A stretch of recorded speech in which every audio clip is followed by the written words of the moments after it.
아이고 세상에 맙소사. 여러분 오늘 밤에도 어김없이 꽉 막힌 속 확 뚫어주는 인간 사이다. 송여사가 왔습니다. 다들 잘 지내셨어요? 사는 게 팍팍하고 고구마 100개는 먹은 것처럼 답답할 때 누가 필요하다. 바로 이 송여사 아니겠습니까? 자, 오늘은 또 어떤 분이 제게 속 터지는 사연을 보내주셨을까? 편지함을 여는데 와 시작부터 심상치가 않아요. 제목이 뭐냐? 내 남편의 여자 그리고 그녀의 남자. 20년의 세월을 믿었는데 그 믿음이 산산조각 났다는 한 주부의 피눈물 나는 복수구. 사연 주신 우리 민정 씨의 이야기 지금부터 송여사가 아주 구성지게 읽어드릴 테니까 다들 귀 쫑긋 세우고 들을 준비되셨죠? 갑니다. 균열. 안녕하세요, 송여사님.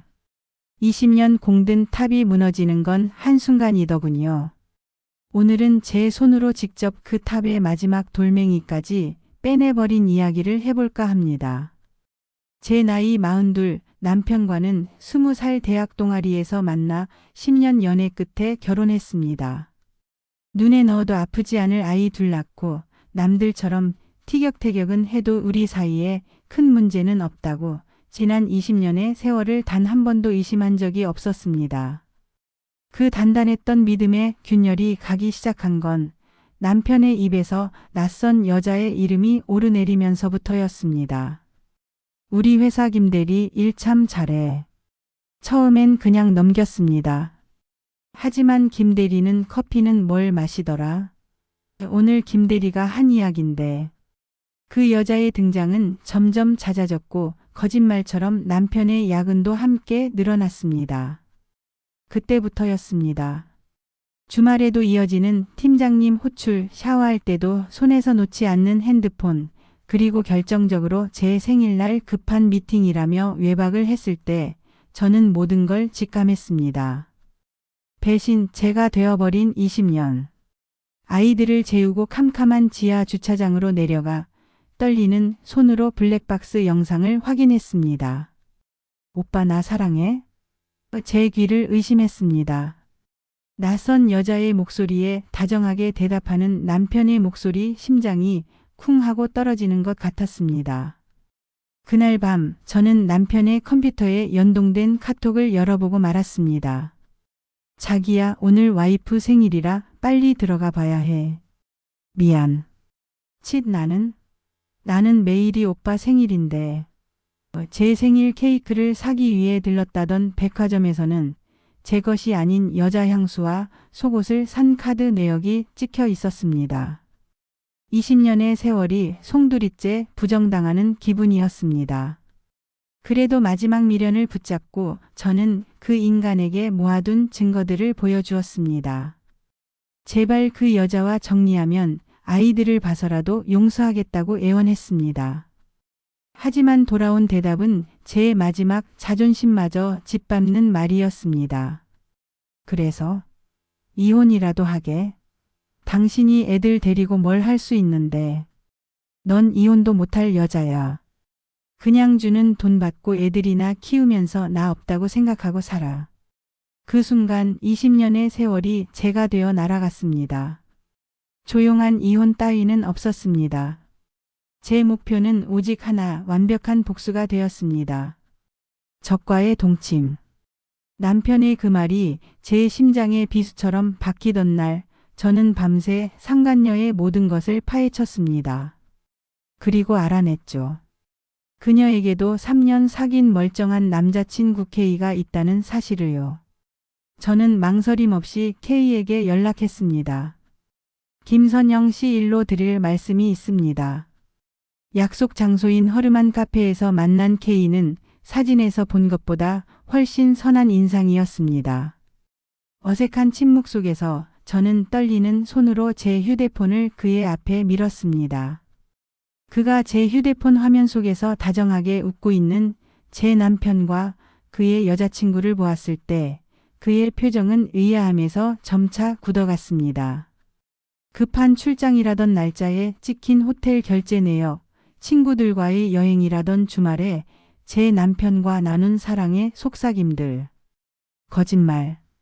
그가 뱉은 첫 마디였습니다. 분노보다는 깊은 혼란과 상실감이 그의 얼굴에 어려 있었습니다.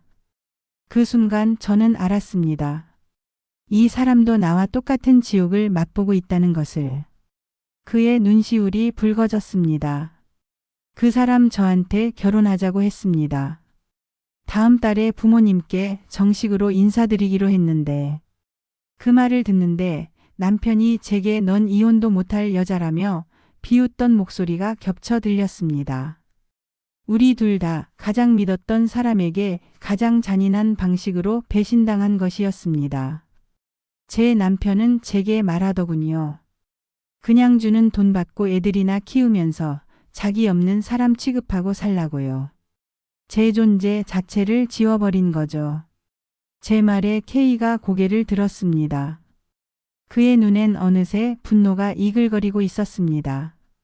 자기들은 행복에 겨워하면서 우리는 없는 사람 취급하겠다. 그렇게는 안 되죠. 우리는 그날 밤 술잔을 기울이며 밤새 이야기를 나눴습니다.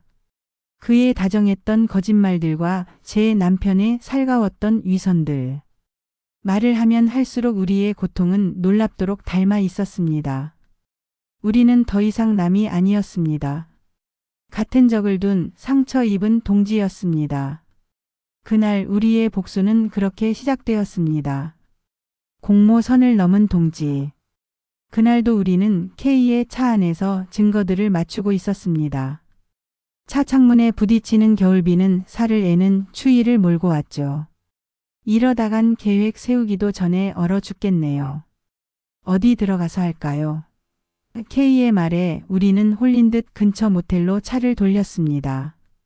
오직 복수 그것만을 위해서라고 서로에게 그리고 스스로에게 변명하면서요.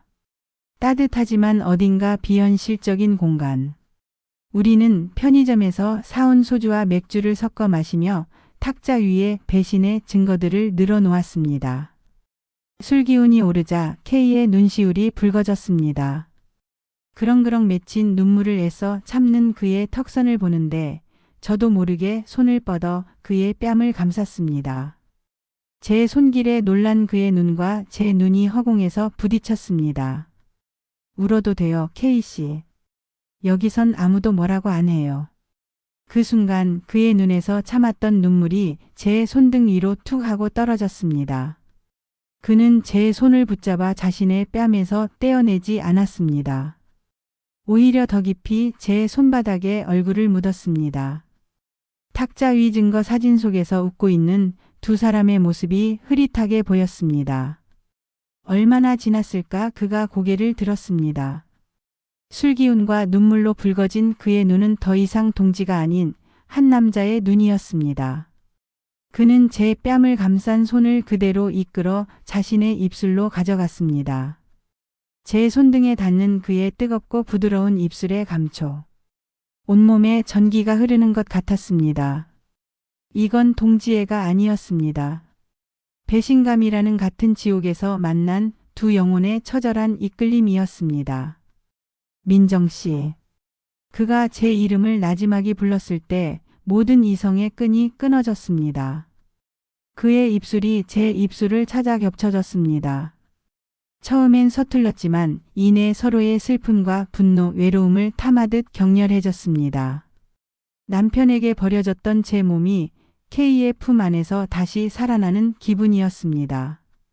그의 셔츠 단추를 푸는 제 손길은 망설임이 없었고 제 원피스 지퍼를 내리는 그의 손길은 거칠었습니다. 그 밤 우리는 선을 넘은 동지이자 세상에서 가장 완벽한 공범이 되었습니다. 그날 이후 제 마음은 온통 K에게로 쏠렸습니다. 이 지긋지긋한 복수 따위는 그만두고 그냥 이 남자와 새롭게 시작하고 싶다는 생각이 간절해졌습니다.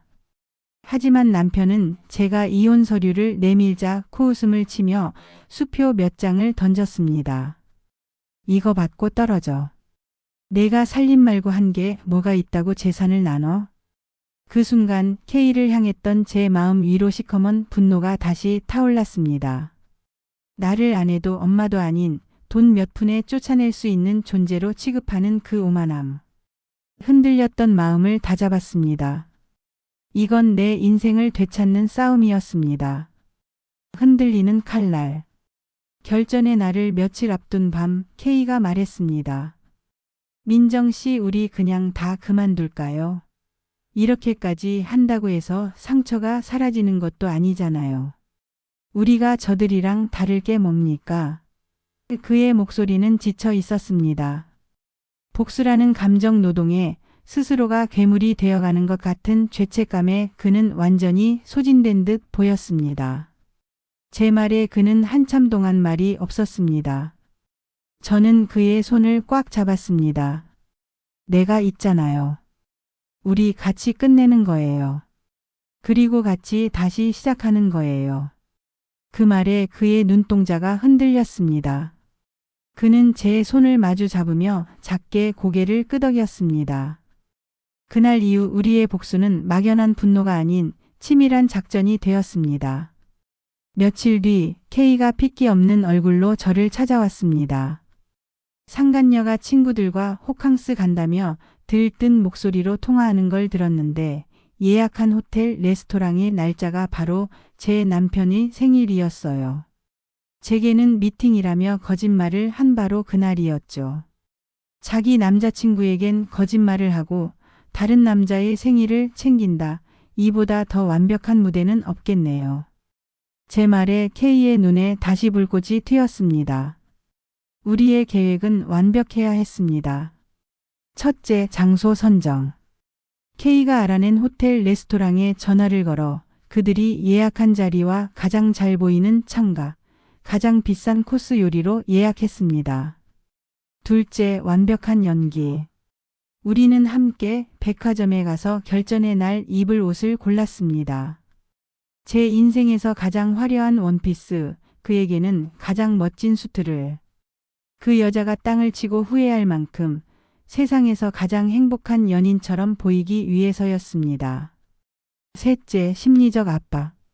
우리는 약속 장소에 들어가기 직전 그동안 연인인 척하며 찍었던 사진 중 가장 행복해 보이는 사진으로 동시에 SNS 프로필을 바꾸기로 했습니다.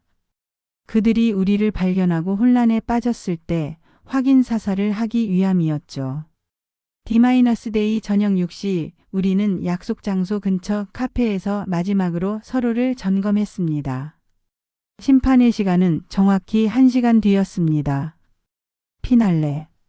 저녁 7시 정각. 레스토랑의 묵직한 문이 열리고 세상에서 가장 역겨운 두 사람이 등장했습니다.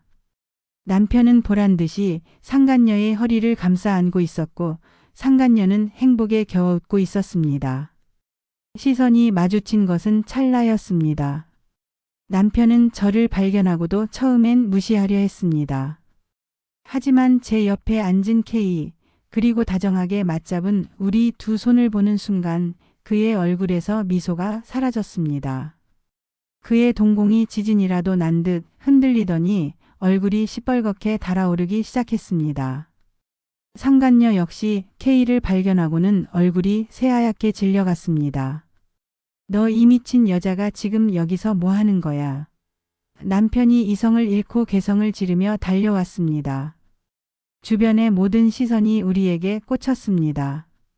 저는 와인잔을 우아하게 내려놓으며 세상에서 가장 행복한 미소를 지어 보였습니다. 어머 자기야. 인사해. 내 남자친구 K씨. K씨, 이쪽은 곧 전 남편이 될 사람. 내가 감히 나한테 이래.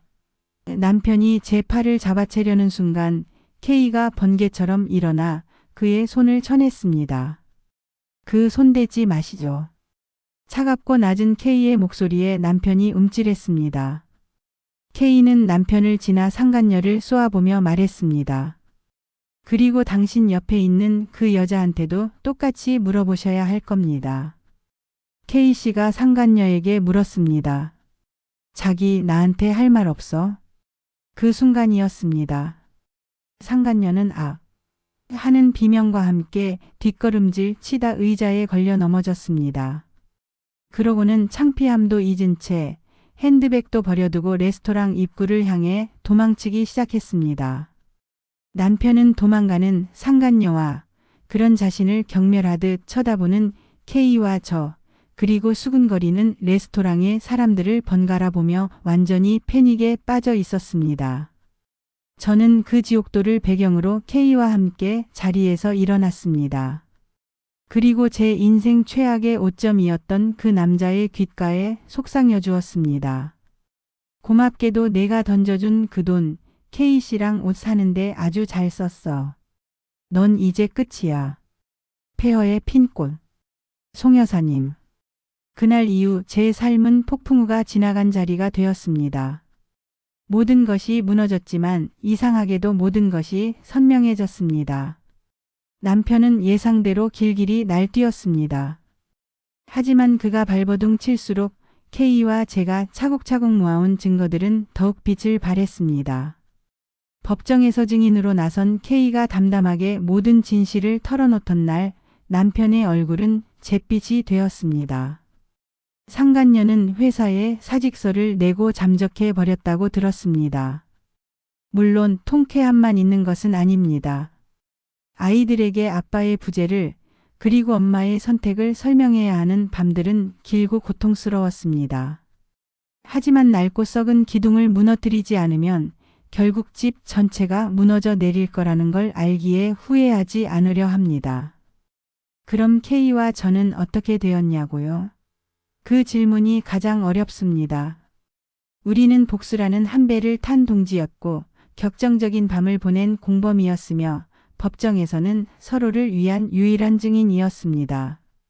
하지만 폭풍이 끝나고 잔잔한 바다 위에 단둘이 남겨졌을 때 우리는 서로를 어떻게 불러야 할지 몰라 망설입니다. 가끔 우리는 예전처럼 술 한 잔을 기울입니다.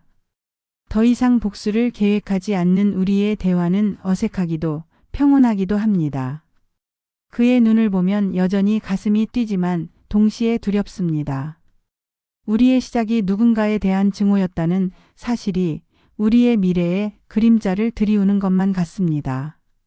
복수라는 공동의 목표가 사라진 지금 우리는 과연 무엇으로 연결되어 있는 걸까요? 얼마 전 K가 물었습니다. 우리 행복해질 수 있을까요? 저는 쉽게 대답하지 못했습니다. 대신 그의 손을 잡고 이렇게 말했습니다. 행복이 뭔지는 모르겠지만 적어도 더 이상 불행해지지는 말아요, 우리. 송 여사님. 제 복수가 너무 독했나요? 하지만 저는 후회하지 않습니다. 저는 제 인생을 되찾기 위해 싸웠을 뿐입니다. K와의 관계가 사랑일지 아니면 깊은 동지애일지 아직은 저도 잘 모르겠습니다. 하지만 한 가지는 확실합니다. 우리는 서로의 가장 깊은 상처를 목격하고 보듬어준 유일한 사람이라는 것. 우리는 이제 막 폐허 위에서 첫 삽을 뜬 사람들일지도 모릅니다. 앞으로 어떤 집을 짓게 될지는 아무도 모르겠죠. 그저 그 여정이 외롭지 않기를 바랄 뿐입니다. 그래요, 복수는 이렇게 하는 겁니다. 눈에는 눈, 이에는 이. 아니지, 받은 것보다 2배, 3배로 갚아줘야 제맛 아니겠어요? 레스토랑에서 아주 그냥 제대로 한 방 먹였을 때 이 송여사 속이 다 시원해졌습니다. K와의 관계 때문에 마음이 복잡하시다고요? 글쎄, 저는 그렇게 생각해요. 지옥 같은 시간 속에서 서로에게 유일한 빛이 되어 주었다면 그게 사랑이든 동지애든 뭐가 그렇게 중요할까요? 폐허 위에서도 꽃은 피는 법입니다. 두 분이 앞으로 어떤 꽃을 피워낼지는 아무도 모르지만 저는 우리 민정 씨가 더 이상 눈물 흘리지 않고 두 아이와 함께 꿋꿋하게 그리고 행복하게 살아가길 진심으로 응원하겠습니다. 자, 오늘 밤도 송여사와 함께 속이 시원해지셨다면 구독과 좋아요, 알림 설정까지 잊지 마시고요. 감성 라디오 사연 읽어주는 송여사는 다음 주에 더 맵고 독한 사연으로 여러분의 막힌 속을 뚫어드리러 오겠습니다. 모두들 잘 자요.